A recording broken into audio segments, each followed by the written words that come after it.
Hello, my lovelies. This is Paisley Wild, and we are off adventuring into the spaces between. Yes, we are. And for those of you who aren't getting notifications, I'm not sure what to tell you other than apparently I am controversial, and some people don't want to hear me. Maybe I've offended somebody out there. Anyways. So, yes, we're definitely adventuring out into the spaces between. I'm being broadcast live tonight, of course, on Truth Frequency Radio, iHeartRadio, TuneIn, and TalkStream Live. And also on YouTube. Hi, YouTube. There we go. Now I'm in the camera. Hope you guys are just having an okay day today. We'll leave it at that.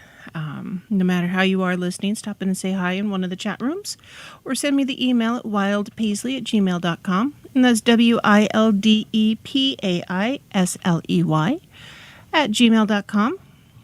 If you want to learn more about me and what I do, we can do that too. You can always go to the website. That's PaisleyWild.com, so that's www.PAISLEYWILDEPA. Okay, hold on. www.PAISLEYWILDE.com. There, I can spell. Wow, I need more coffee.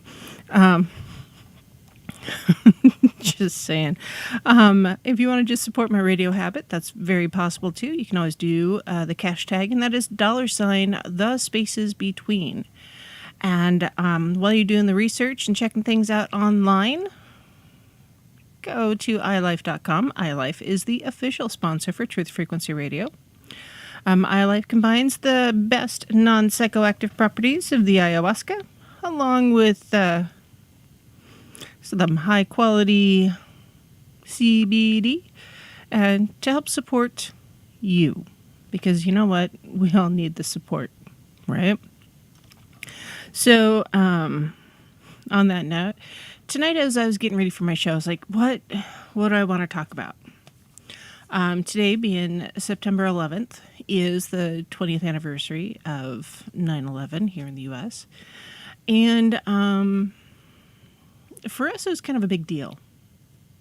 You know, it's something that we didn't or don't see a lot of here in the States. We just don't. And, yeah. So on the one hand, I wanted to kind of talk about things in that general direction.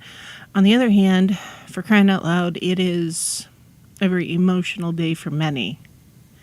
Before 9/11, if someone had said, you know how, or talking to people who are older than I am, do you remember where you were when JFK was shot? And I had no way to respond to that because I wasn't there. I didn't experience that, and it wasn't something that had even registered. You know, I wasn't here yet. And after 9/11, I get it. So tonight, I got to thinking, a couple things. So one, on my little, I have a little candle here that I use, that I often light for my shows. And ironically, my little stub is actually almost burnt out. So in the interests of keeping that continual flame from one show to the next, focus our intention. So tonight we're going to do just a little bit of memorializing live on air. And if you want to pipe up in the chat rooms and talk about stuff, I get it. If you want to give a call, I get it. Totally. Tonight's kind of a go with the flow thing. There's some things to talk about, yes, but we'll see what happens. So if you do want to call in, that number's 213-233-3998. Or if you are across the pond in the UK, it is 44203-393-2871. And so when we do a ritual of any kind, and you'll see this in every walk of life. It doesn't matter if you're Christian or atheist or pagan or Islamic. When you are remembering something or getting ready to participate in a memorial service of any kind, there is a pause. It's a moment of reflection. And it's a moment to gather your thoughts and sometimes to shove that emotion down deep inside so that you can function for just a little bit longer. And sometimes it's hard. Sometimes it's harder, and that's part of the grieving process. So when it comes to grief, don't ever let someone tell you how to grieve. It is unique to each of us. The emotion that we have to deal with is unique to each of us. There are similarities, of course, but it's unique to each of us. So I do have some incense burning already, but I wanted to light a little more. So using my candle that I've not put out yet, we're going to do sage, just white sage incense stick. And as I'm lighting it,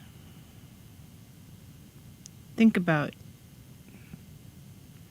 what grief means to you, what memorial means to you.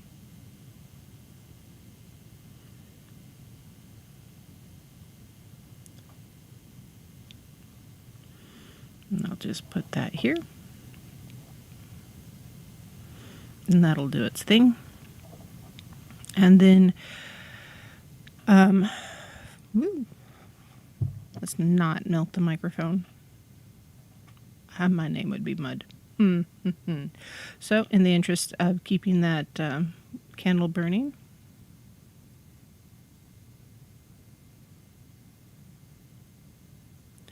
I'm not blowing this out, keeping it continual.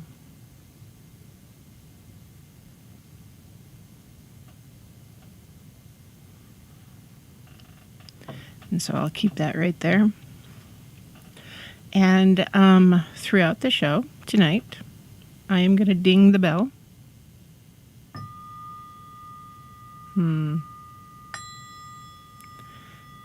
It's more of a tincture than a bell, but there's not really any particular number I'm going to strike here. It's more just as I get the urge and the need. Because sometimes we need it. And that's something else that's part of the grieving process. You know more about what you need than anybody else. And don't let someone tell you how to grieve. Just don't. With the more memorializing those that have passed, whether they have served or if they're civilians, doesn't really matter. We're going to remember them. And those that passed 20 years ago, they weren't expecting it.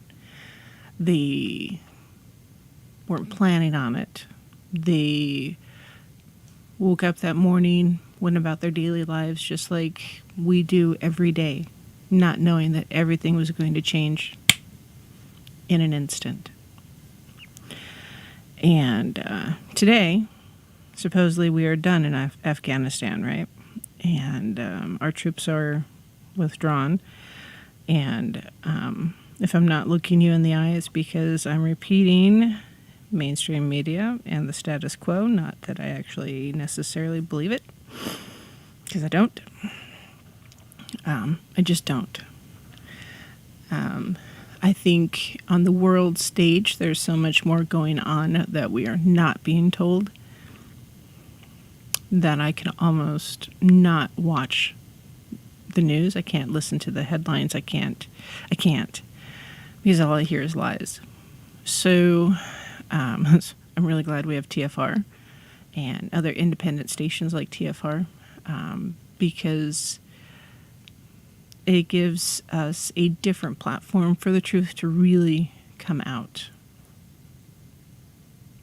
And so for those of you who do listen to the mainstream media and the talking heads, do your research, kids, boys and girls. I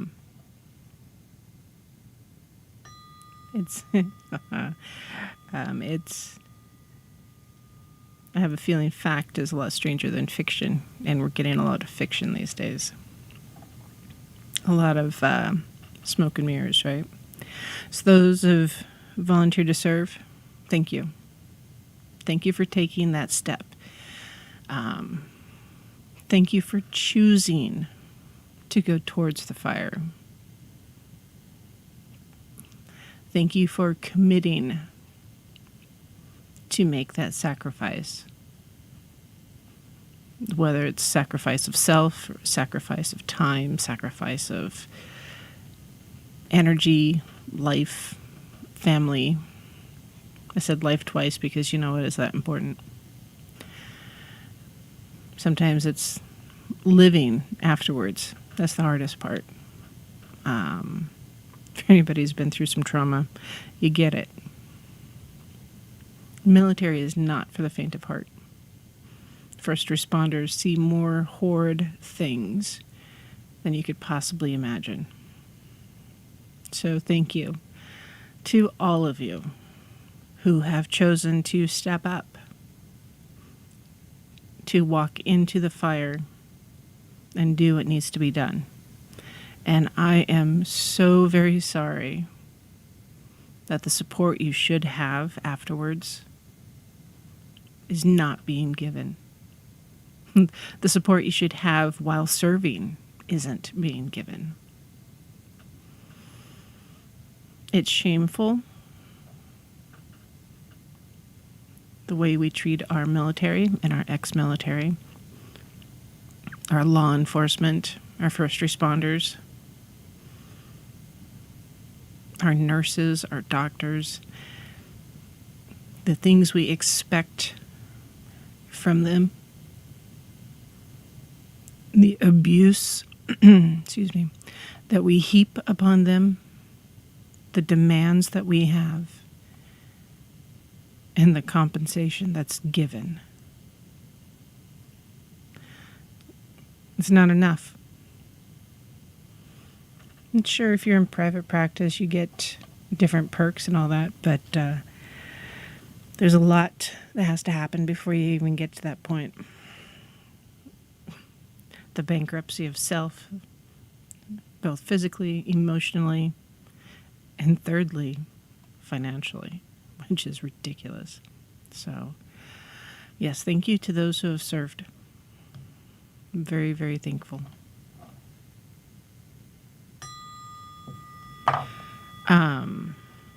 One of the things I thought about talking tonight is some of the pagan funeral rites and the way we as pagans often memorialize folks that have passed. As there are quite a few different pagan death customs specifically, and I'm not going to go into deep detail probably, so there will be links in the show notes, of course, because it's important. And I want you to do your research. I want you to be comfortable doing what you need to do, period. With pagans and witches, funerals are real. We have them. We don't view death the same way. I personally see it as the afterlife. That's all. Death is a doorway It is a step from this life to the next. That's all it is. For pagans, we don't feel the need to be commemorated or buried by a Christian pastor or priest. Sometimes we do because our loved ones don't understand and it helps them. And if that's the way you choose, then by golly, I sure hope you've made some notes somewhere and you have a will. Or they do have end-of-life doulas also, which I think is pretty freaking fantastic, by the way, for those of you who decide to do that, because you help with the grieving process and you help the person who passes. You have their wishes met, but also the needs of those who remain met. It's a fine line to walk. So, with pagan death customs, there are some things to consider. And just like upon birth, we cleanse the baby, make sure there's clean, all the of the afterbirth and everything else. So when a pagan passes, we are cleansed also. Not necessarily embalmed, but cleansed. We're cleansed of this life, cleansed of the baggage. We're purified in that cleansing. And water is purifying, right? Water is cleansing. I personally have moon water set aside specifically for cleansing purposes, not just, washing the body, but also anointing. You can do the same thing with oils. That's been around for a while, kids.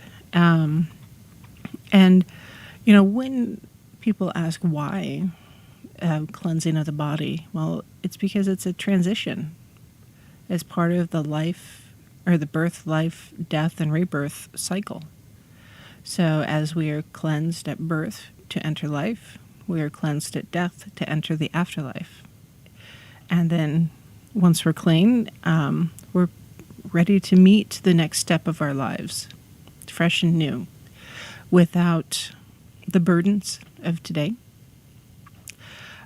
So one thing, or actually I've got a whole list of things you could do here. The first is massaging or anointing the decedent's feet with oils for the journey ahead. Now, some oils that are often used are like angelica, blackberry, chrysanthemum, tobacco, frankincense, of course, the expensive oils. It's to help cleanse and purify yourself or be cleansed and be purified and ready to take that next step.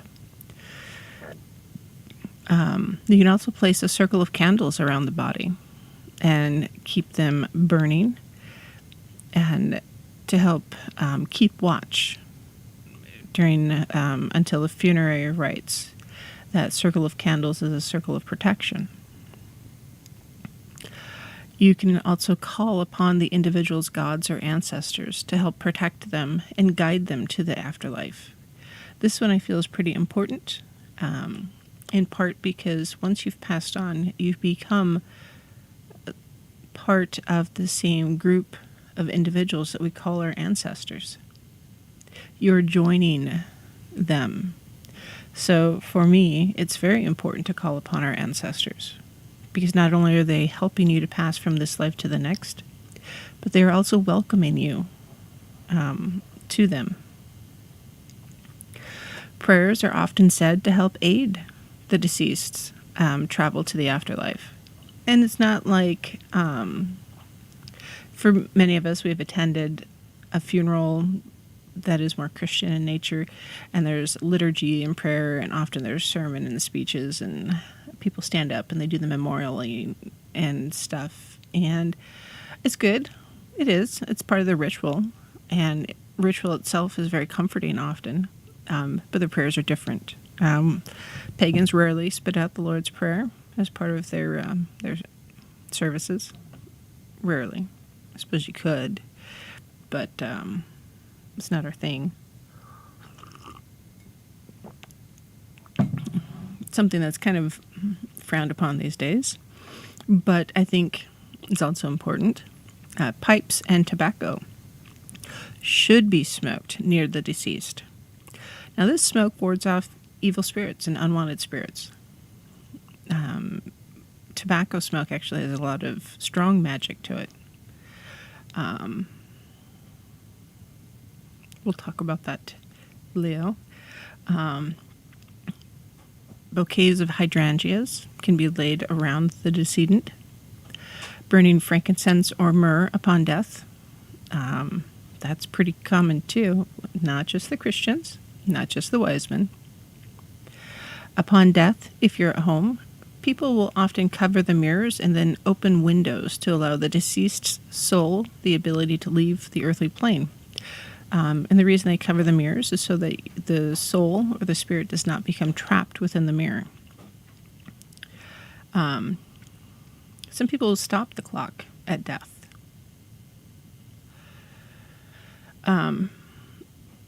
They may cover the body in white linen and then white and black flowers. If you've ever seen a movie where the body is wrapped in a cloth, often it's a white linen. And guess where that process came from? It came from pagans. Everybody else just kind of adopted it. Irish wakes are kind of a fantastic thing. They're remembering the life. They're celebrating the life rather than mourning the death.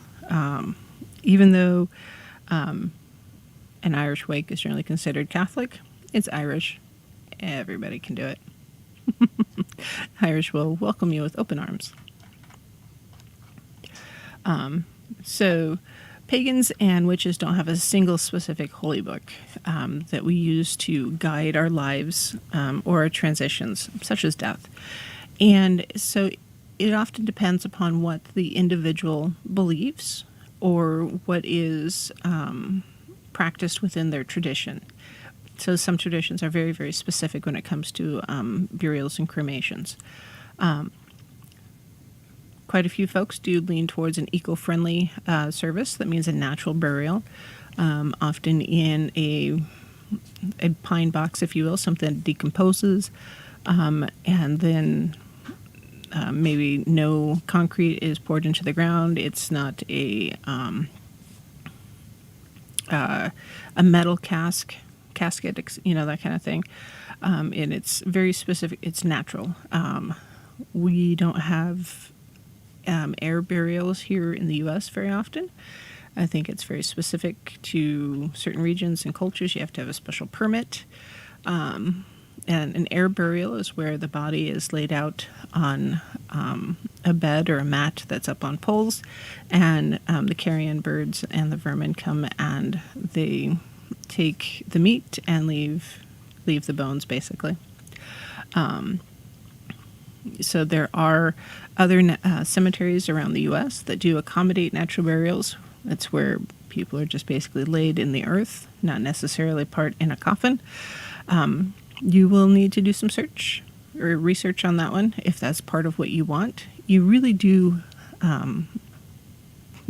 need to pay attention. When my grandmother passed, and it's been, hold on, let me think, it's been 5 years now.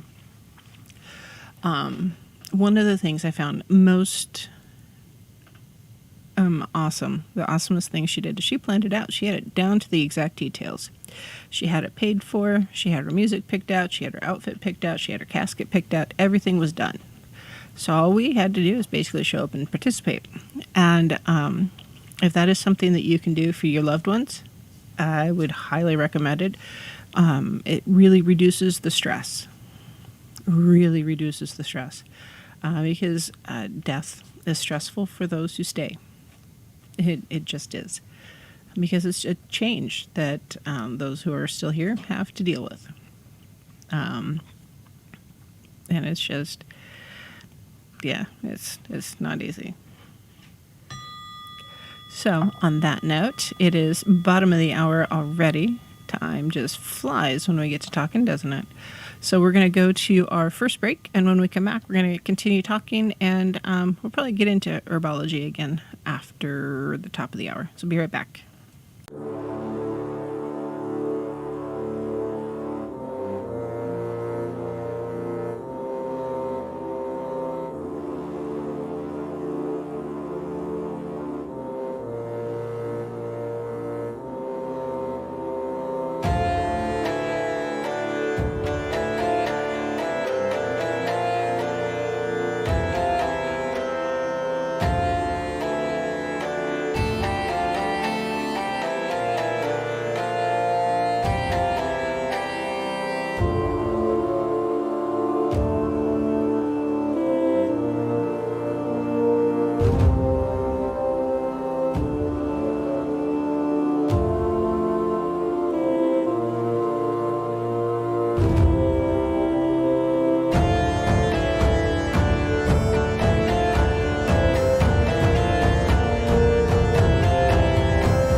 Hello, my lovelies. This is Paisley Wild, and we are off adventuring into the spaces between tonight.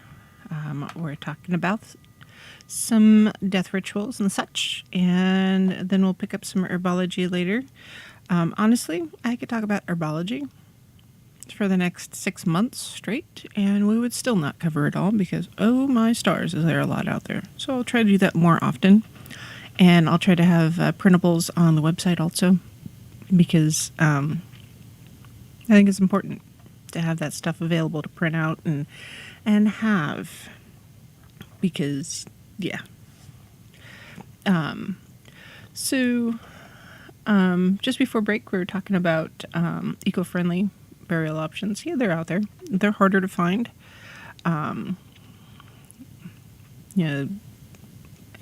American society kind of frowns, on people burying their dead in the backyard or leaving them out underneath the maple tree. But, we just don't do that much anymore. Hey, Justin. So other burial options when it comes to witches and such. Cremation is a big deal. It's easy, it's direct, it's not all Christian. Honestly, pagans did it first. It used to be that Christianity believed that if you were cremated, your soul could not go to heaven because the soul was attached to the body still. Yeah. Sorry, it's okay. Unfortunately, having pyre, burning a body on a wooden pyre, big flaming bonfire of death, right? That's also frowned upon. Now, during times of true pandemic, it does happen though, because it's an easy way to get rid of those that have passed that might be contagious or diseased. And when the morgues are overrun, or there is no place or no way to handle all of the dead, that's how they're taken care of, and that's normal. But cremation these days is really popular, really available, readily available, and there's a lot that can be done with the ashes. There's quite a few different artists out there that can create things using the ashes. Not just the glass paper weights. I was watching an artist that uses the ashes in ocean scenes, and so the ashes are part of the sandy beach. And oh my stars, does he do a fantastic job! And to me, that's kind of a symbolic thing, where the earth meets the water. That's a transitory space, and it's just really cool. So instead of having the pyre or having the Viking ceremony where you're put on a boat and pushed out into the water and set afire. Now, that was generally for the chieftains and the bigwigs and the people who could afford many, many boats. Most Vikings didn't have that particular ability to pass from this life to the next. Just some. A friend of mine, she would love a Viking-style funeral, and she's modified it. She's planned it out, and with her ashes, she wants some of her ashes spread in 2 different locations, and then the third part of her ashes, she wants it to be put on basically a wooden raft and put out onto our lake here, Lake Ponderay, and then that's set aflame, rather than having a barge out there with a body on it that you burn up. There is a movement here in Idaho to try to get that a possibility. There's some permits involved, and the body cannot be embalmed because there's so many chemicals involved with embalming, embalmment. I'm not sure what the word there is. So if that's something that you want to do, you do have to pay attention to, the rules and restrictions. So do your research prior. That way you have the knowledge And if that's something you can do before you pass on, to make sure those permits are purchased and set up and ready to go, it does make life a little easier for those that are left behind. You can talk to your funeral director for options and possibilities. And if you do go through a funeral home, often they do have access to priests and priestesses that are within your tradition, or at least a similar tradition, so you're not necessarily oversawn by a Christian, but someone who's a little closer to your own roots. There is the Neptune Society. They, for a really reasonable price, it's kind of a cool thing. So Neptune Society, it's a cremation franchise, if you will. So they have different facilities all over the world where, if you pass, they'll do the cremation there. They can have the services there, or they can provide the ashes for the memorial elsewhere. And it's, you can buy a package, and it's pretty slick. If you buy the deluxe package, I think it is, no matter where you die. So say you live here in Idaho, and you go to Ireland because you want to see the sights. And while kissing the Blarney Stone, you tip over and you fall on your head and you die. Because you're part of the Neptune Society, they will provide someone to collect the body and escort the body back to the States or to the nearest cremation facility, and then carry the ashes back home, which is pretty freaking awesome. Yes, I'm oddly excited about this, even though it's death. But it's a really neat service that pretty budget friendly. I remember when my grandfather passed, I helped my grandmother with the arrangements, and it was like $15,000, and it wasn't even the most expensive one. It wasn't the cheapest one, but it wasn't the most expensive. And if there's a lot of money to be made in funeral services, which is weird to me, just very weird. And because of that, there's other ways to go about it. And I found that this is, Neptune Society is pretty budget friendly. Other pagan funeral traditions that you might want to look into. Let's see. You could protect the deceased upon burial, so drive or carry the casket around the cemetery 3 times in a sunwise direction, just part of the ritual process. You can also bury the deceased with his or her amulets, talismans, such as magical jewelry, such as crystals, runes, that kind of thing, or other sacred tokens that they might have used or had about them. I have my raven head skull that I wear pretty much constantly. Trying to remember the last time I took it off. Ooh, I had to have an MRI. It was about 3 months ago. So, yeah, that I would expect this to go with me when I passed. Maybe. I don't know. During the funeral ceremony, you can ask psychopomps to guide the deceased into the afterlife. Psychopomps can include the deceased's spirit guides, ancestors, gods, that kind of thing. Also, Osiris, Isis, dogs, horses, snakes, birds, Thoth, Hecate, Berkta, especially for women and children, Madam Death, that kind of thing. And just so you understand what a psychopomp is, come on, computer. I'm looking for a definition. I'm going to give you the exact right words. So psychopomp is a creature, spirit, angel, or deity whose sole purpose is to escort the newly deceased from this life to the next life. Hey, Scott, attach your ashes to large fireworks rocket. There you go. Wasn't like Scotty or Sulu? No, not Sulu. Scotty. I think it was Scotty. They actually took his ashes up to space. And when he passed, I think it was Scotty. One of the Trekkies, and I thought that was pretty freaking awesome. Hello, awesome. You can also have your ashes. They have special labs that can take your ashes and convert them to diamonds, which is kind of cool also. Garlands of flowers and rosins can be made into necklaces to protect and bless the deceased's loved ones, to wear and have around their neck during funeral rites. Because,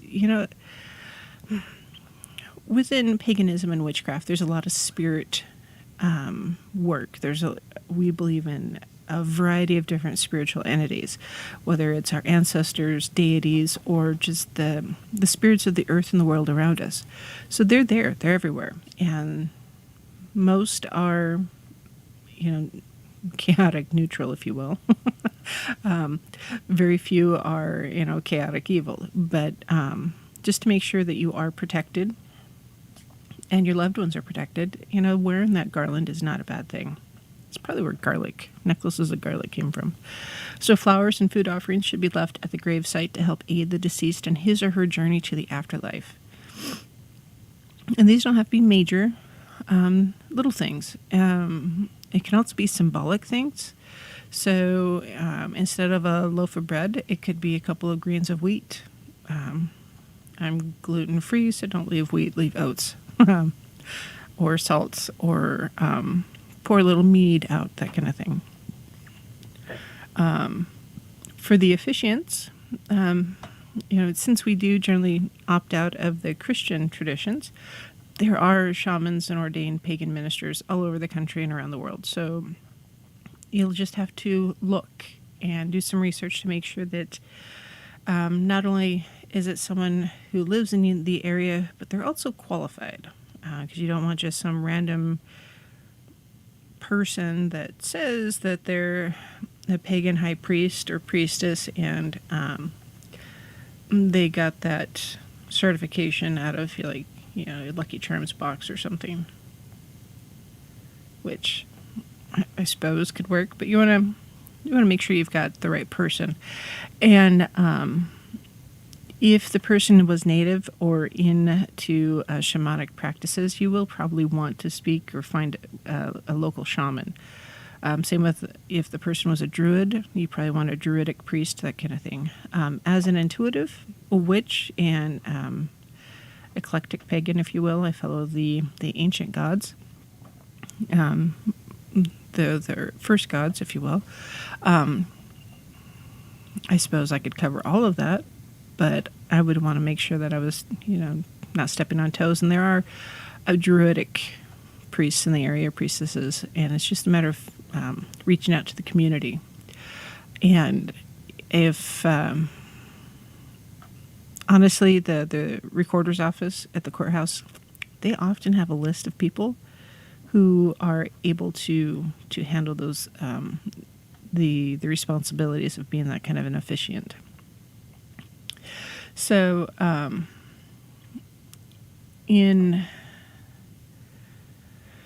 let's see, a lot of Christian memorial services talk about how those that have passed, have that high potential to go to heaven after death if they're repentant and all that, and et cetera, et cetera.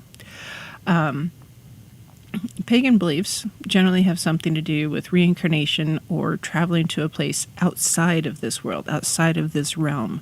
They're going to a different dimension, if you will. So that may be called Summerlands. It may be Valhalla.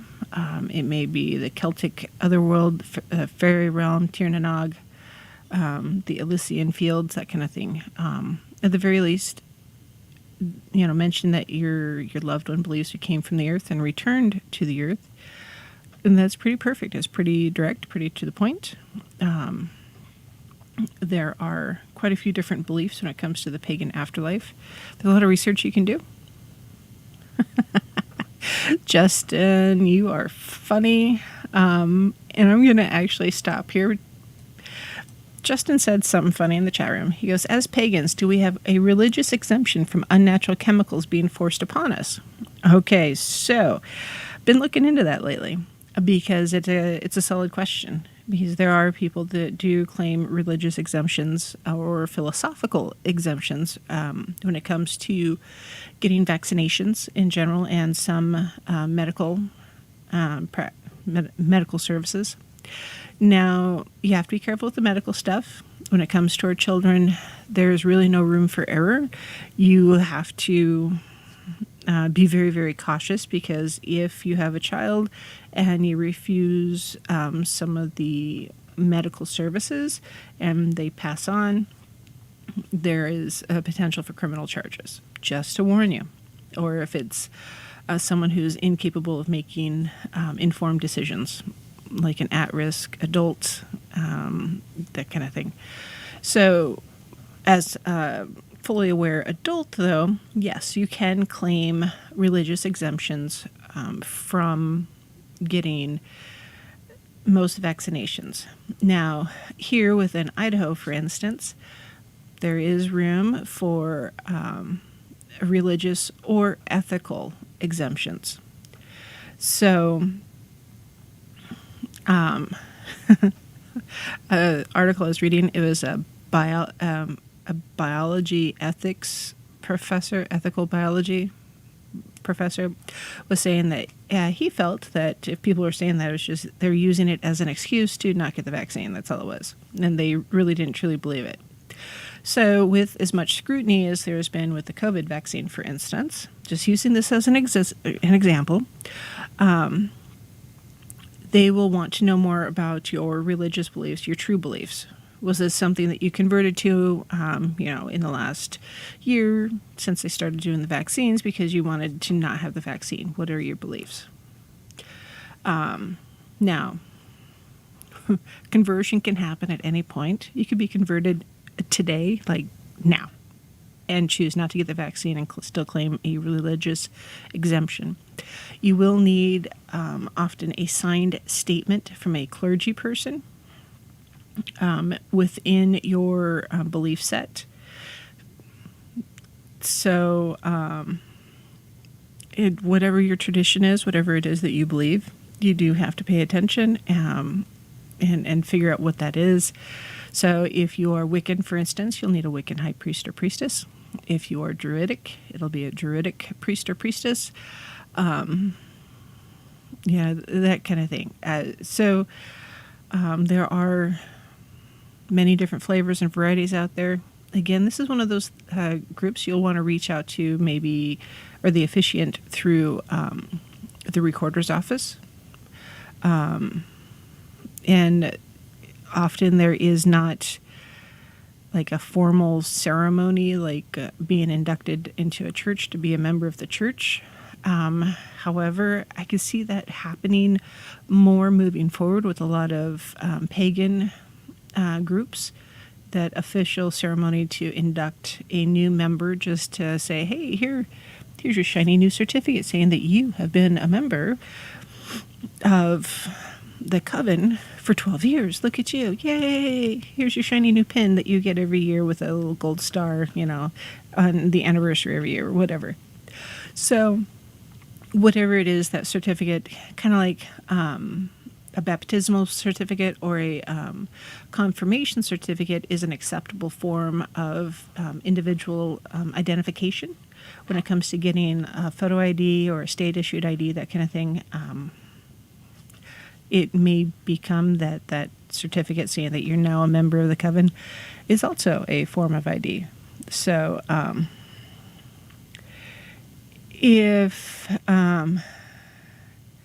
oh, wow. Justin says hospitals in our region are not honoring the religious exemptions, but you're good if you're an illegal immigrant or a postal worker. LOL. There's going to be some interesting lawsuits coming out as a result of these vaccine mandates. Because I know there's people who are afraid they're going to lose their job if they get vaccinated. They're feeling pressured and coerced and forced into getting a vaccine that they don't believe in, because it doesn't match with their religious beliefs or their ethical beliefs. So it'll be some interesting court hearings. And I could see that hitting the Supreme Court at almost any point. And it'll be interesting to see where people weigh in on that at, legally. Are they going to follow the freedom of religion? Or are they going to stomp that one into the mud further, because they've been kind of working on that one a little bit. So, yeah, if you are trying to claim a religious exemption, it is possible. So, an ethical one too. You want to check your state as well. Leo, funny that you say that. I have considered taking on students, if you will. Not necessarily students, but yeah, students. We'll call it students. And they wouldn't necessarily be local to me because, hey, we're trying to socially distance and protect ourselves, that kind of thing. Lucky says, yeah, well, this witch is not putting up with shots given against my will. I mean, I can return the favor, but the shots I give will hit the mark. Instead of 3 cc's, you're going to put a 45 or a 9 mil. Yeah.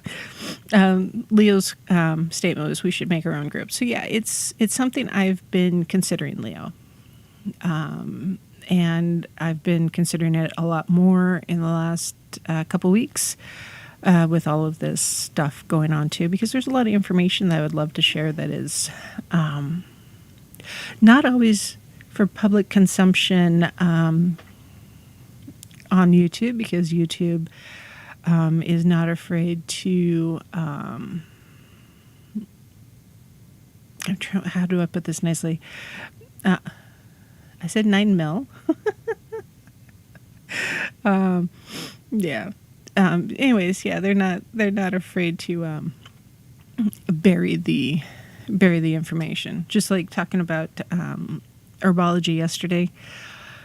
You know, some of that stuff, it's free information online. There have been studies and research done. There is documentation there. But just because it's not considered medical, you know, apparently black pepper isn't supposed to work that well, or cinnamon, for instance, or sage, right? So I'll probably talk to Lucky about that, Leo, and we'll see what happens. So when it comes to pagan death and afterlife, there's often quotes that we like to say. There's, you know, so many of them out there.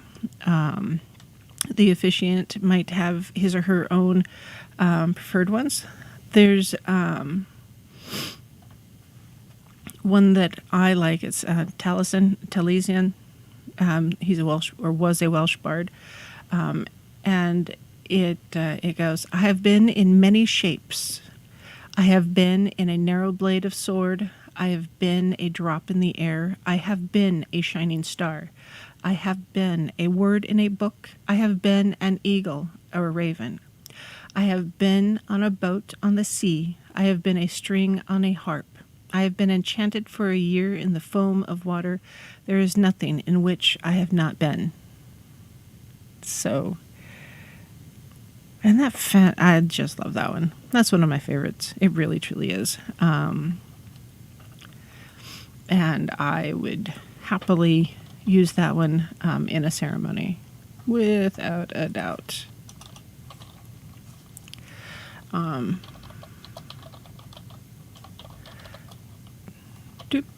There we go. Let's see.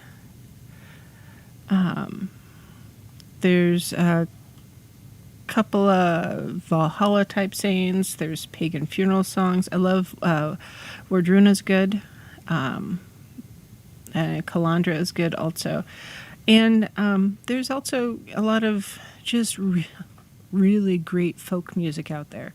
So if you're looking for traditional music, do some research. Find it. What resounds with you? A lot of it's European. Some of it's Norse traditional. Some of it's just a cappella. Some of it's piano, guitar, sitar, that kind of thing. But yeah, there's a lot of really fantastic music out there. Let's see. Just checking here. After the funeral service or the memorial service, there may be a wake or a reception.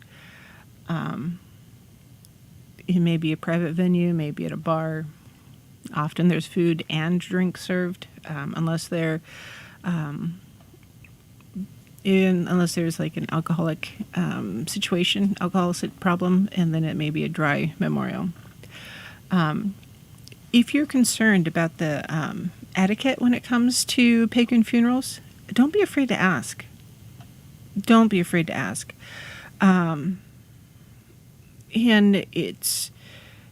you don't necessarily want to show up, in the little black dress and heels if it's going to be more relaxed, but you don't also want to show up in jeans if it's more of a black tie affair. So ask. Don't be afraid to ask. So, on that note, when we come back, singing bowl, and let's talk herbology, something a little less down, if you will, but not down. To me, it's educational. I don't fear death. I don't look for it, but I don't fear it. It's just this step to the next life. So we'll be right back, kids.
Hello, my lovelies. This is Paisley Wild, and we're off adventuring into the spaces between.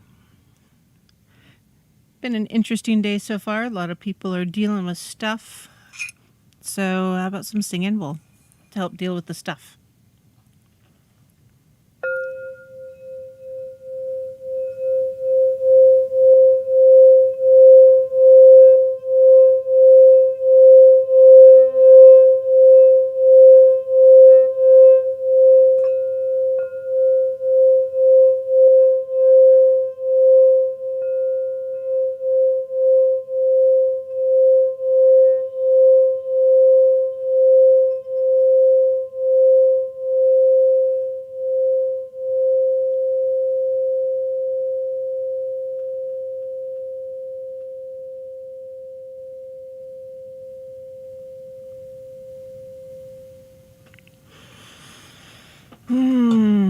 Yes.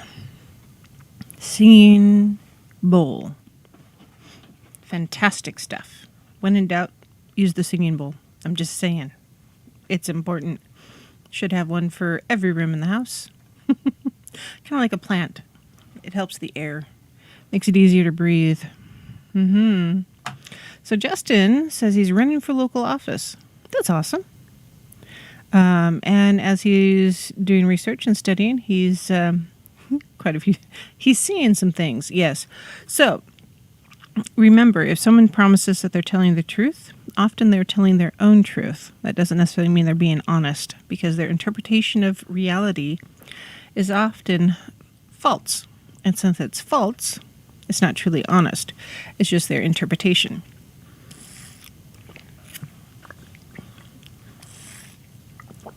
And, yeah, it's run for school board. Yeah, you know, people often feel that to make change, they have to start big, go big, like, Senate or Congress or governor or president, what have you. Often, we have to start small. One, we need to get some experience, figure out how the game is played, because it is a game, kids. And some of it is very bizarre. And makes no sense to the average person. Just like if any of you have ever had to do taxes or try to create a business or anything, did you know that our tax law is supposedly written so that anybody with a high school sophomore education, so 10th grade education, can understand it? I have talked to tax professionals that don't understand it, and that's what their degree is in. Or economics professionals, or business professionals, people with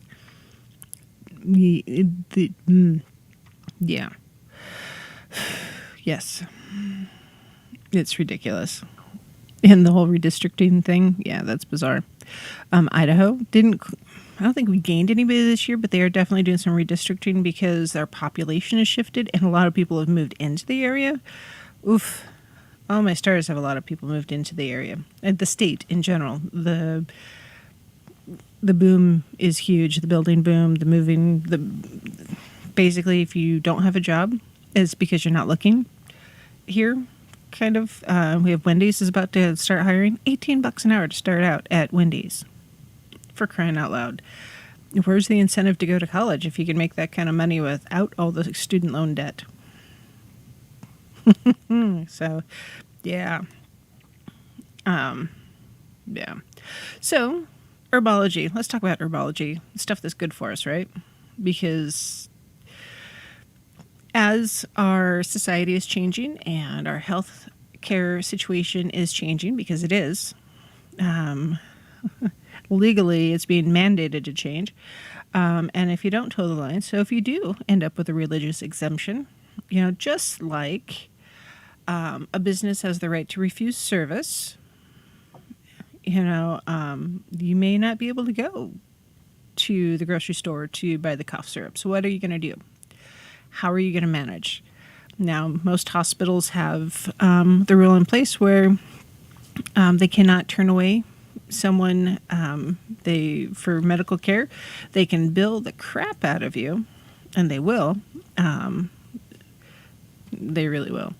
But, they won't be happy if you haven't done all the things that you're supposed to do, right? And also insurance companies are saying, hey, if you're hospitalized due to COVID, we might not pay for your treatment for COVID. Yeah, it's crazy. So, herbology. It's a big thing. Herbology. Justin says, school board is very important. We have to protect future generations. Better starting now. Yes. So a friend of mine, I've known her for 10 years. She's got 2 kids. One's in 7th grade, one's a junior, so 11th grade. The junior is 16, and she wants to drop out of school.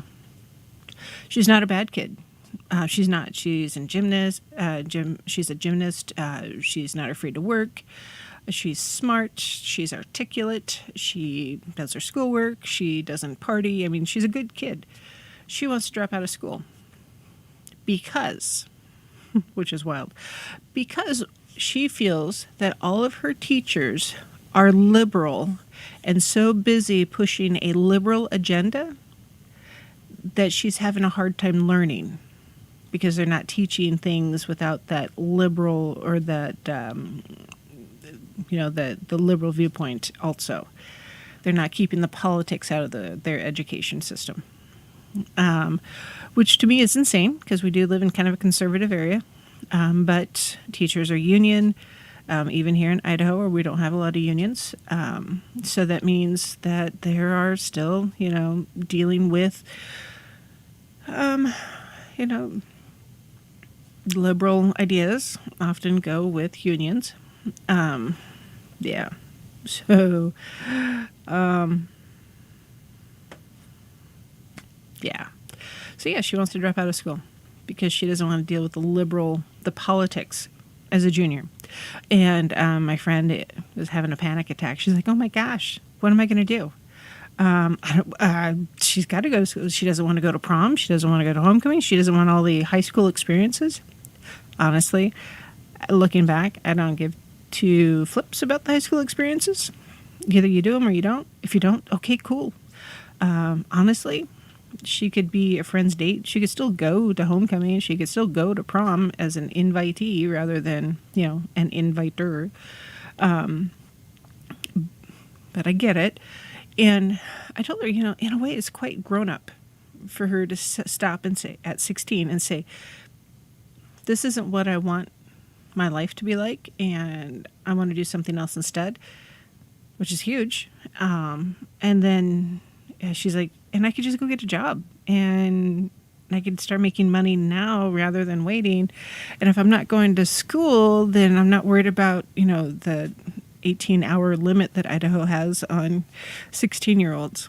So, on one hand, it's like, wow, that's a really mature thing to say.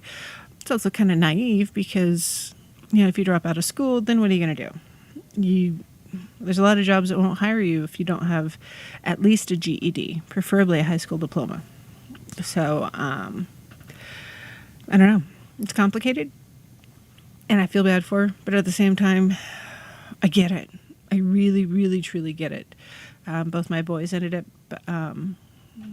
dropping out of school.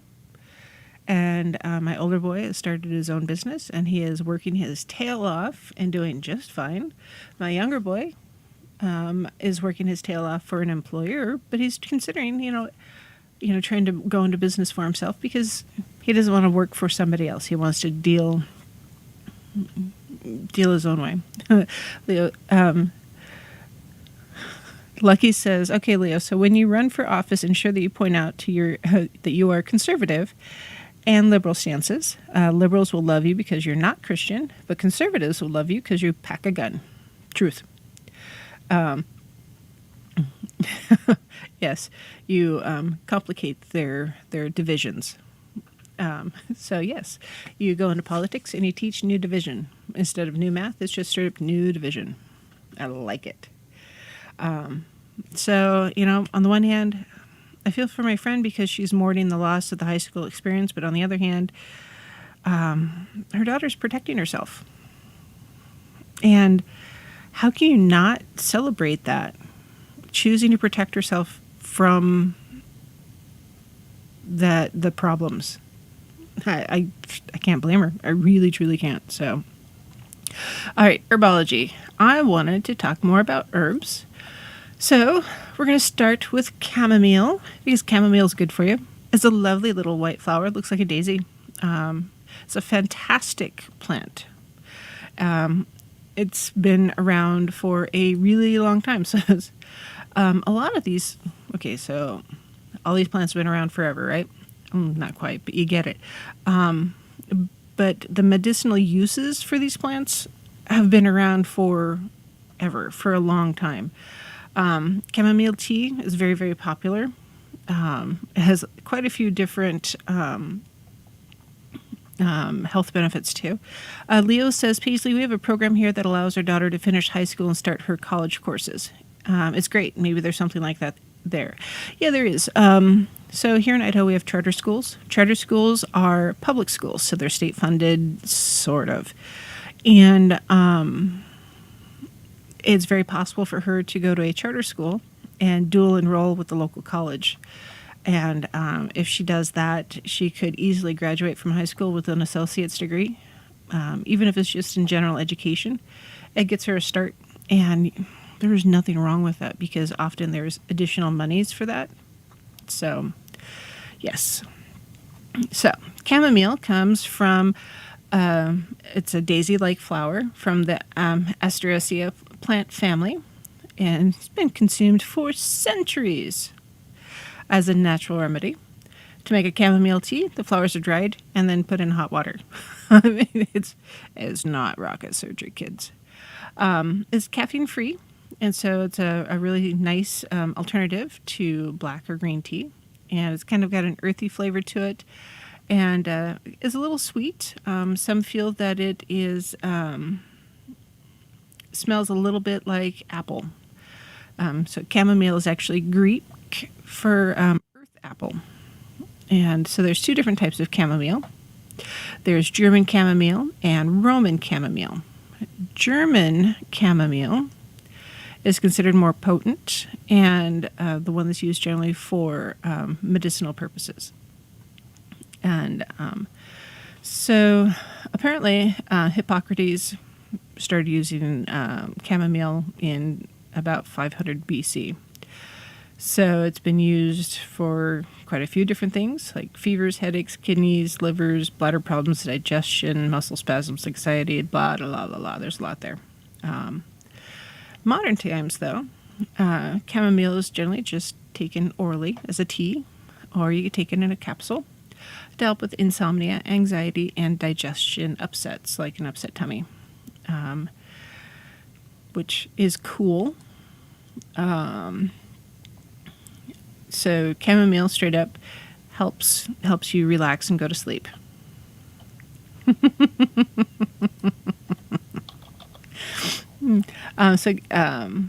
It contains apigenin, which is an antioxidant that binds to certain receptors in your brain that can help promote sleepiness and reduce insomnia or the chronic inability to sleep. So they did a study with postpartum women who drank chamomile tea, reported that they were sleeping better compared to those that did not, which I thought was interesting. It's safe for lactating mothers. Let's see, promoting digestive health. So it can help with, it's anti-inflammatory. So if you have gut problems that are linked to inflammation, which we do have a lot here in the U.S., unfortunately, because there is a lot of stuff in the food that we eat that doesn't necessarily belong there. So that causes inflammation, ulcers, that kind of thing. There have been some research done and studies done to show that some of the antioxidants found in chamomile have been linked to a lower incident of certain types of cancer. That's like especially within the breast, the digestive tract, skin, prostate, and uterus. Also, thyroid cancer. So if you drink, I think, 2 to 6 times a week, just chamomile tea, it's like, they said significantly, like greater than 50% less likely to develop thyroid cancer, which, as someone with a thyroid problem, that's a pretty big deal. Let's see, and is another plant that might actually help with blood sugar control. They are not saying yes because, well, pharma says you can't control blood sugar without insulin and lots of medications and pills and this and that. And, ooh, hey, have a needle. What about a pump? Let's inject a pump into you. Anyways, so the anti-inflammatory properties can also help prevent damage to your cells in your pancreas, which happens when your blood sugar levels are chronically high. And it can also lower your fasting blood sugar levels.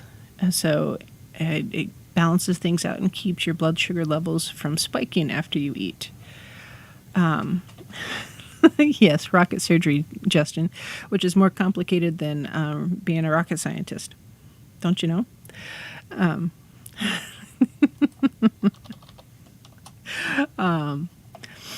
And then chamomile tea has a lot of flavones, which is a specific class of antioxidants, and they've been shown to lower blood pressure and cholesterol levels. So it's very heart healthy also. And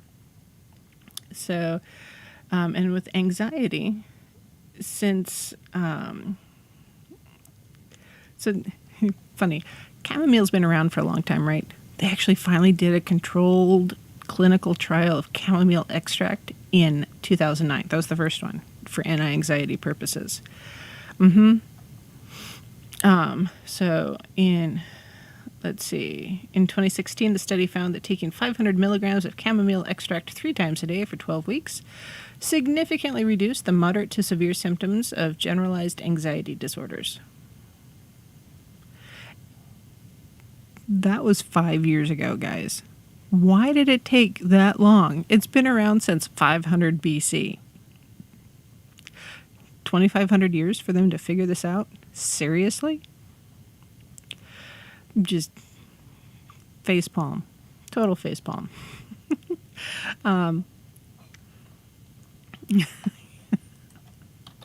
So if you take the chamomile flowers that are dried and you grind them up into a powder, you can apply it topically to a wound, because chamomile is antibacterial, it's antimicrobial actually.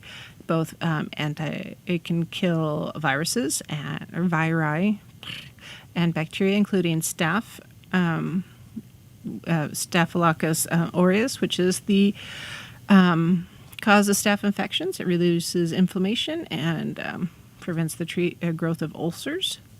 And so it's just very good for wounds. So you cat scratch fever, put some chamomile powder on there. Yes, Naysay vitamin B complex is a fantastic thing to have in your pharmacy. As a kid, my dad did all of our vet work because he's just that kind of a guy. If we had a critter that wasn't feeling very good, he gave them a B complex shot daily, sometimes twice a day. Do you know why? It made them feel good. What happens when they feel good? They eat better and they get healthier. So yeah, B complex, that's a good one to have around. So chamomile has also been shown, like the tea, has been used to treat skin irritations like sunburn, rashes, sores, and eye inflammations. So I have used black tea. So if I get a sty, you can use a black tea bag that you drink your cup of tea and then take your tea bag and use it as a compress.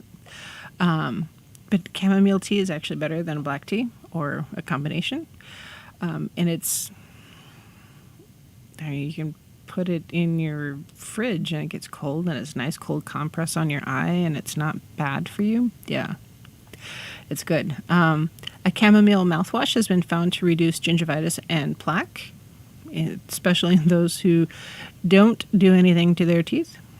And so yeah, generally it's the flowering tops of the flowers themselves. You can use it in teas, extracts, capsules, tablets, that kind of thing. You don't want the leaves, you don't want the stalks, you don't want the stems. you want the flowers. And there are some potential side effects. It's an anticoagulant, so if you are already on blood thinners, be careful. You need to pay attention. German chamomile can also act like estrogen within the body, so if you have problems with estrogen in your system already, be careful with too much German chamomile. So these are things, if you are seeing a doctor, you should probably make sure that you are talking to your doctor about, hey, doc, I like to drink chamomile tea every night before I go to sleep. So if that's the case, you want to make sure that your doctor knows before they prescribe things, and or your pharmacist also, because you don't want to just assume that everybody knows what's going on. You want to tell someone. It could save your life. Just pay attention, kids. That's my biggest request. Just pay attention. But on the magical side, chamomile is known as an herb of purification and protection. People use it as an incense also for sleep and meditation. You can sprinkle it around your home to ward against psychic or magical attacks. If you're a gambler, wash your hands in chamomile tea to ensure good luck at the gaming tables. Chamomile is also known as a lucky flower, so make a garland to wear around your hair to attract a lover, or carry some in your pocket for general good fortune. So, if a hand fasting ceremony, the bride might wear a crown of chamomile flowers instead of daisies or some other flowers. It's just to, help with luck. Because yes, let's stop there. And then, it makes a really good tea, actually. And there's, unfortunately, with a lot of the herbology and such, the quality, and Justin knows this because Justin is a green grower in Oregon, the quality of the product varies from one grower to the next, or from one lab to the next, and potency and that kind of thing. It also has to do with, water and fertilizer and dirt and all those different things. So if you're worried about the quality, grow your own. And it's part of the reason why the FDA and stuff say, hey, we can't say that, yes, this is, 100% this or that. It's too varied. Some of the same problems that we're having with the marijuana community is because it's not regulated. There's a lot of variables when it comes to quality and potency and such, which is frustrating. But it's real.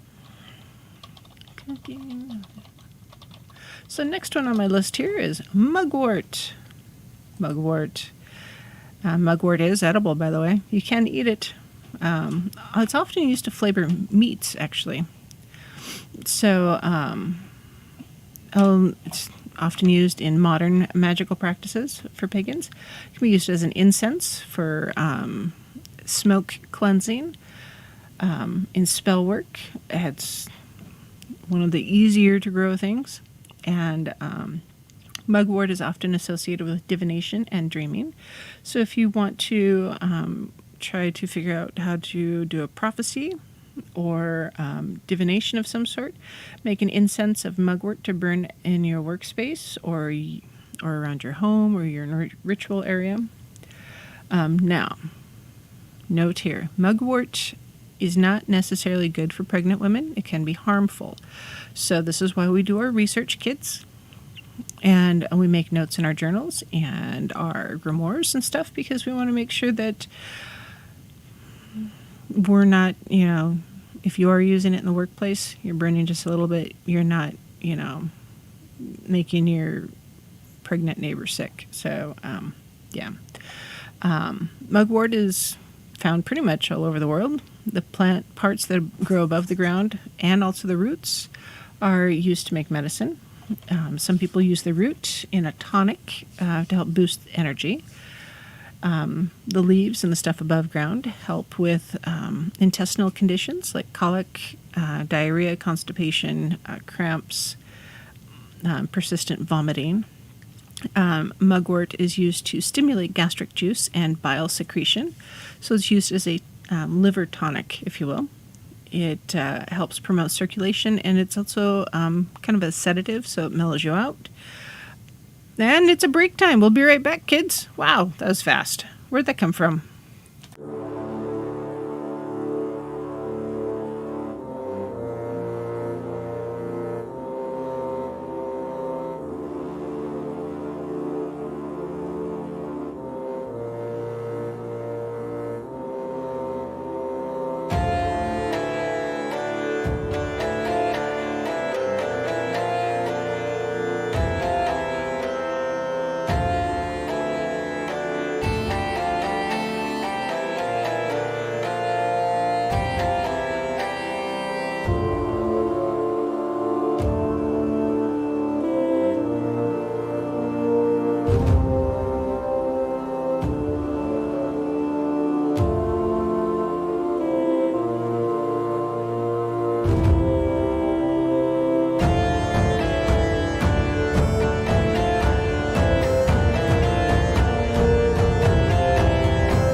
Hello, my lovelies. This is Paisley Wild, and we are off adventuring into the spaces between.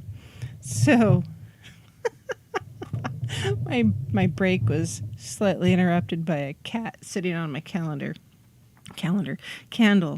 All I smell is burnt cat hair now. That's awesome, and he messed the camera up, and yeah. No, his name's Merlin. He's gray and the color of smoke. I thought he learned his lesson earlier because he got his eyebrows, but apparently not. Dipwad. Oh, my stars. All right, talking about mugwort and herbology and such. And, oh, goodness. Gotta love the pets, right? If it wasn't for the pets, we'd be bored. Maybe. Maybe not. Oh, goodness. So, mugwort. Mugwort's really good for you. It's a weed, technically, and it's called Artemisia Vulgaris. There's some Chinese poems and songs mention it as far back as 3 BC, so it's a long time ago, right? It's pretty much everywhere in the world again. It's been used as a spice, right? Excuse me. It's been used as spice, food, medicine, spiritual aid, acupuncture implement, moxibustion, basically, flavoring for beer and other beverages. Also, a moth and insect repellent in the garden. So it's got some volatile oils in. So it's got kind of a bitter aroma with kind of mint undertones. It is considered an invasive weed, so it's people get kind of frowny when you plant it somewhere, but it's good. It's a good plant. Apparently, it's a really, really complex plant. It's got about 75 different unique chemicals within it so far, and it's part of the Eastern medicine pharmaceutical world. And it's been used. Moxibustion is where the herb is smoked or like on your acupuncture needle. So it's attached to the acupuncture needle or rolled into sticks and then waved gently over the area. But if it's attached to the needle itself, it's lit on fire and it smokes around you. And it releases heat, so it's felt to have healing properties in that manner, but it's very focused that way. It kind of really, really awesome. Let's see. So you can drink it as a tea, and it was used, well, in beer, by the way. It was used before hops became so popular. Similar flavor, I guess. It's tall, shrub, similar to sunflowers. They're in the same kind of group, but its leaves, flowers, roots all have nutritional content.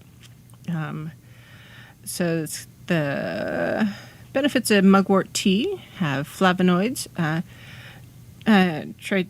triterpenes, and other antioxidants, as well as vitamin A, vitamin K, E, potassium, iron, calcium, and quite a few B family vitamins. So your B complex.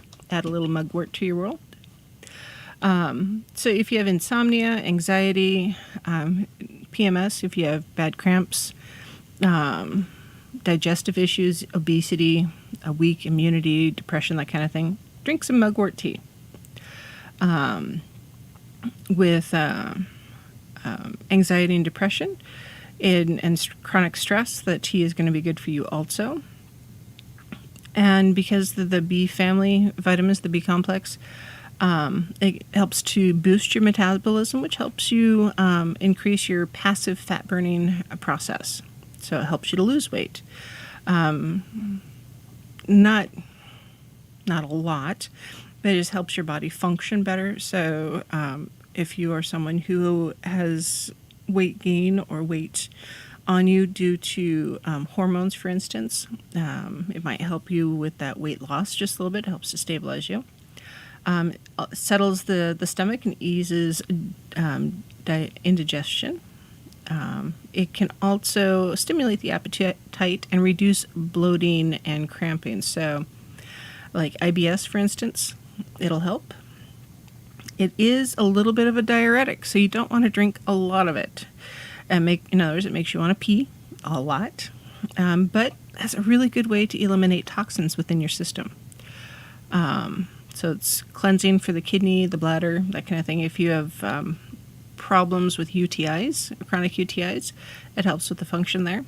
And because it does have a lot of vitamin C, It's also good for your immune system, and reduces inflammation and neutralizes your free radicals. So again, another one of those really good plants. It helps increase your bone density. So if you are of a certain age where you have osteoporosis or a tendency towards that, a little bit of Mugwort tea is good for you. It might give you vivid dreams. They are considered psychic and hallucinogenic, but they're definitely vivid. So again, if you're doing your dream journal and you have Mugwort tea before you go to sleep, you want to make a note in your dream journal. Hey, I had Mugwort tea before I went to sleep, and wow, did I dream some stuff. Just pay attention. Now, if you do have hay fever, or you are allergic to mugwort pollen, you may have some allergic reactions to the tea itself. So you want to use it in moderation. If you have skin irritation or any other like swelling of the throat, that kind of thing, if you have an allergic reaction, you got to pay attention to it.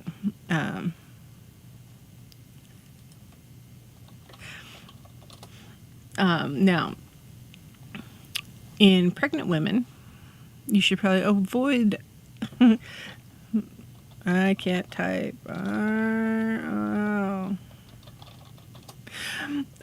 If you're pregnant, you don't want to have this particular tea because it will stimulate menstruation. So it could cause a miscarriage or other pregnancy complications. If you're breastfeeding, you should avoid drinking the tea also because it can be passed through the breast milk and to the baby, and you don't want that.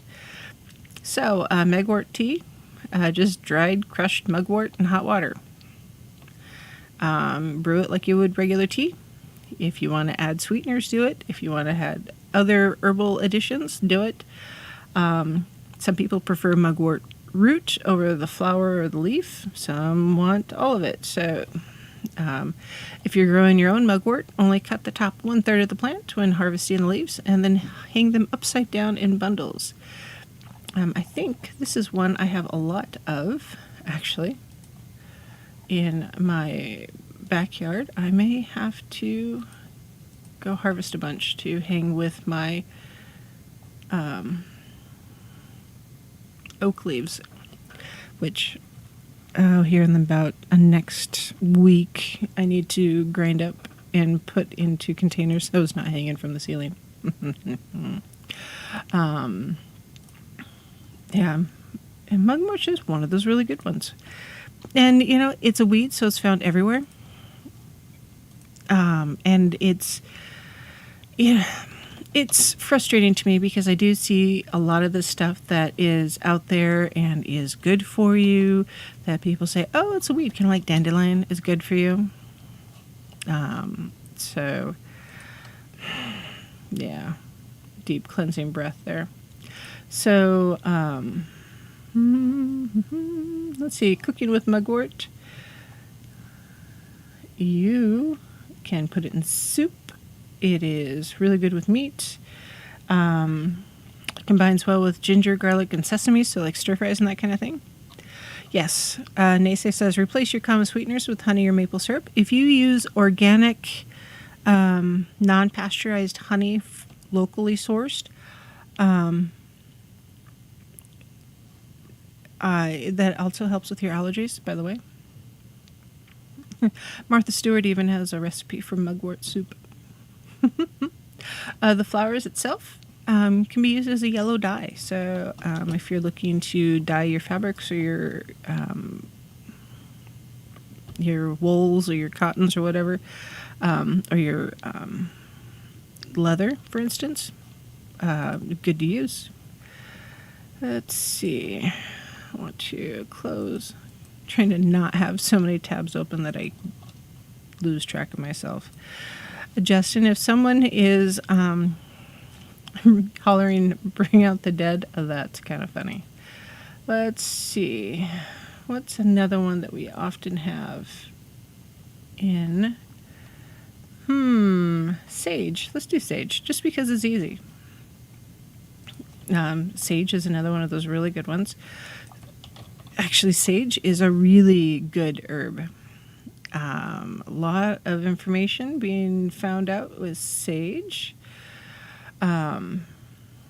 So let's see here. Do I want that page? I don't know. We'll come back to it. So sage, magically, it's used to burn and cleanse a space. Technically, yes, you can go to the dollar store, or Walmart, and you can get the rubbed sage for $1, and you can burn it on a briquette, and yes, it'll work. It's not as good as, harvesting it fresh and drying it yourself and all that. But you can do that. If you're a witch in a pinch, I get it. So ancients have burned dried sprigs of sage in temples during religious rituals. We do it now. I just did it when we started the show. Some people carry sage leaves in their wallet or purse to help promote financial gain.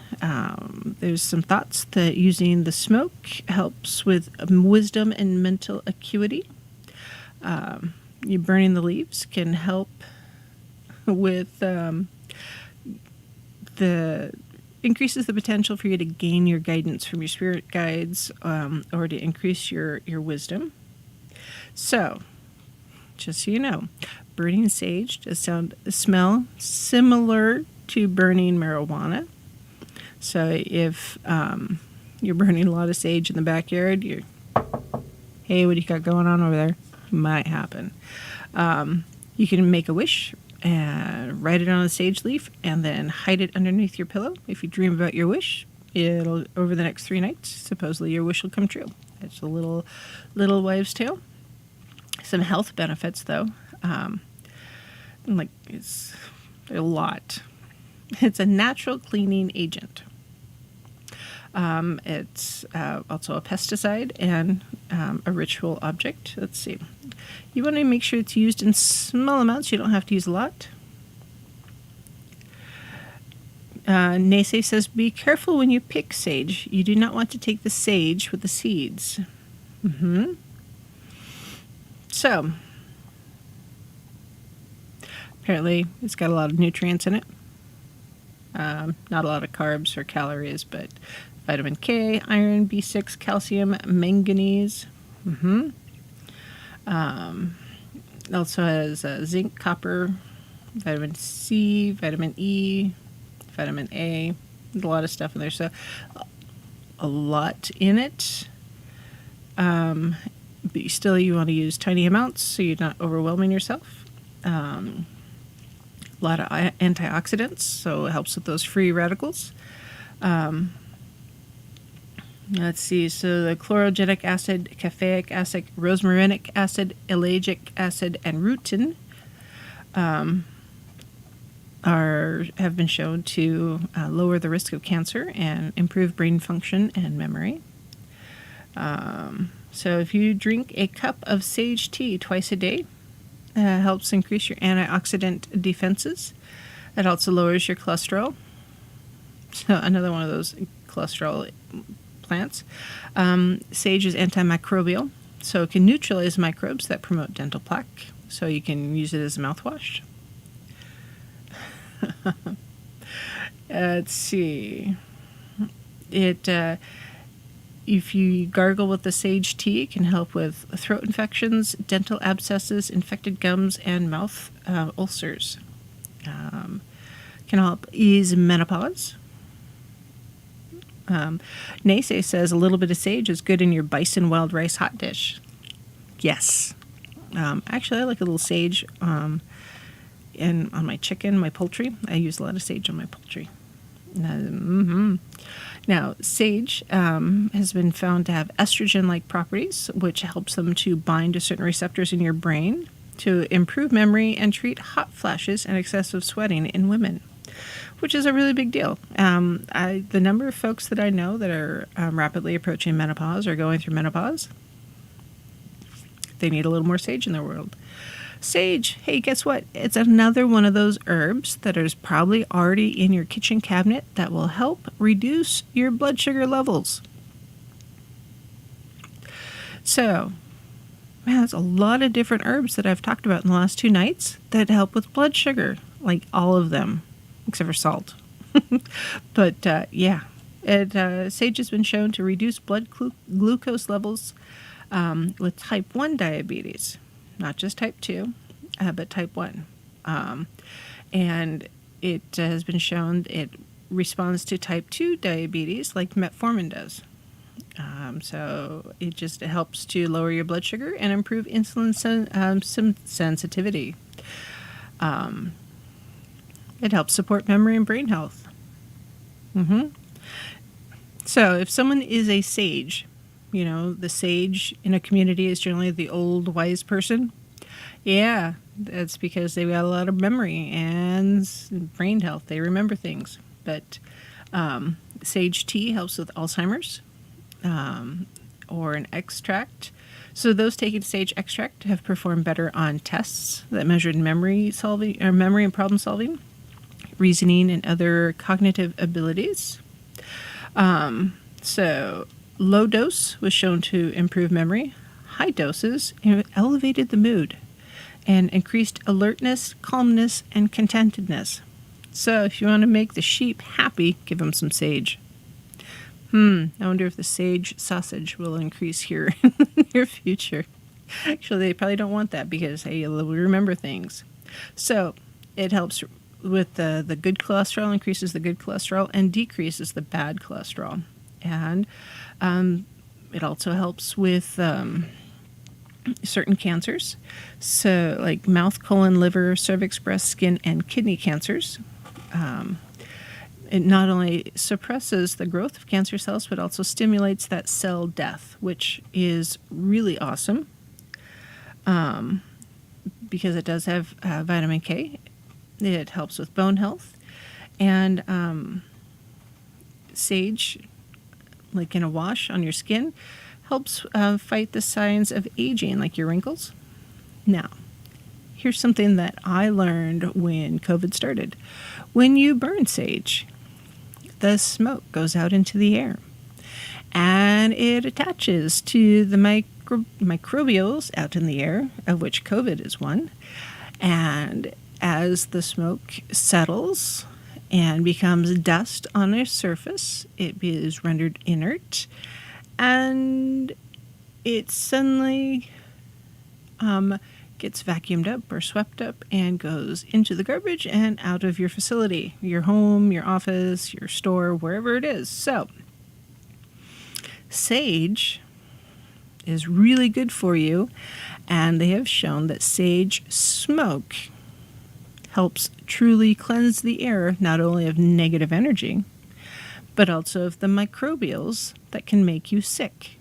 No wonder the ancients thought negative energies made you sick, right? But often negative energies and microbials kind of go hand in hand. Sick in the heart, sick in the mind, sick in the body.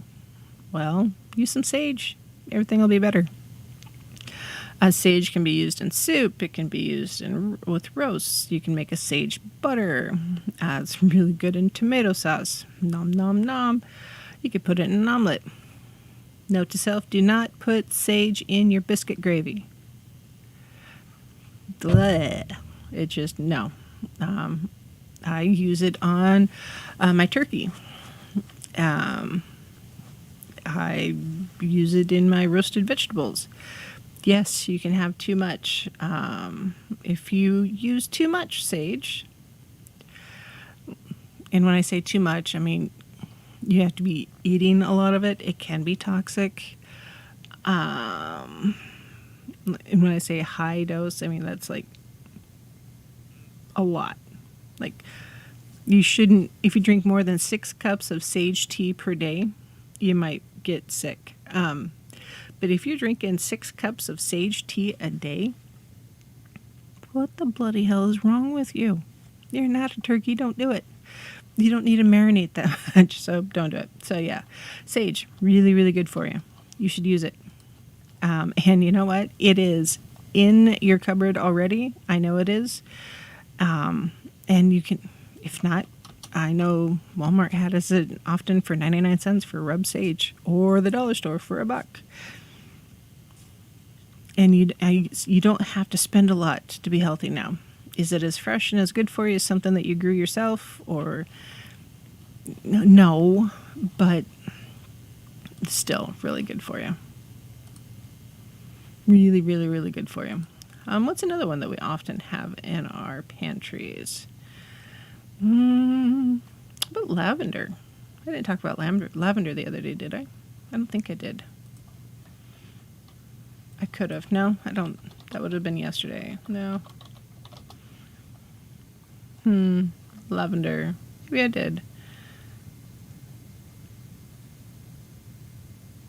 I'll have to look at it. I'll come back.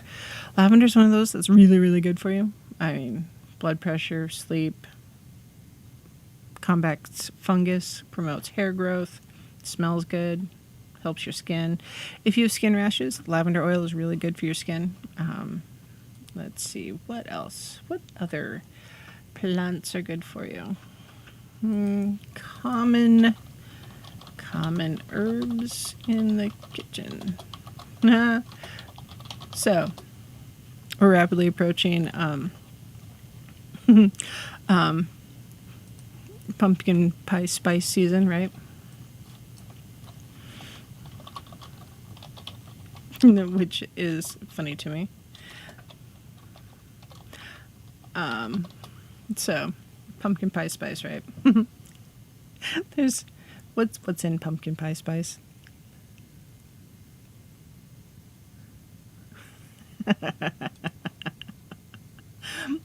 What is in pumpkin pie spice? Pumpkin, I don't remember. It's like black pepper and I generally make my own, but do you think I could remember it right now? No. So, cinnamon, nutmeg, cloves, allspice, and ginger. Ginger is really good for you. Oh, goodness. Nutmeg, too. When I make my own pumpkin pie spice, I put black pepper in it. So we talked about cinnamon, ginger, nutmeg, cloves. So it's funny, because pumpkin pie spice or apple pie spice, either of those blends, are also very protective spices. So if you, witch in a pinch, go to the dollar store, get the pumpkin pie spice, and you have instant herbal blend to, help, create protective amulets in your home or your car. And it just smells good. Justin, you're horrible. Apparently the mask was the wrong micron size. So, all right, I'm going to stop there because otherwise I'll just go and I'll forget everything and I'll forget that, guess what, it is almost, the show's almost over. We're at like the 2-minute mark. So when it comes to magic in general, it doesn't have to be expensive. Witch in a pinch, I'm not joking. It's a real thing. And I'll probably have to blog about it because I think that's just a fun sounding name. There's a lot of medicine in your kitchen cabinet. And moving forward, I will try really, really hard to profile a spice on a regular basis or a plant, something that is readily accessible or something that you can go find in your grocery store. From carrots to apples to zucchini, allspice, and marjoram, cloves, all of that. There is medicinal benefit to all of those things. There is spiritual benefit to all of those things. You don't have to spend a lot to have good herbal care or homeopathic care. Define homeopathic real quick. Define homeopathic. Define. Homeopathic is an alternative approach to medicine based on the belief that natural substances prepared in a special way and used most often in small amounts helps to restore your health. Yes, spell book or cookbook, same thing, honestly, for the kitchen witch. So, yeah, the homeopathic way, I think, is the way to go. When it comes to memorializing those that have passed on, pause, take a minute, say thank you to those who have served, and we'll see you next time. This is Paisley Wild. Merry meet and merry part, and merry meet again. That was quick.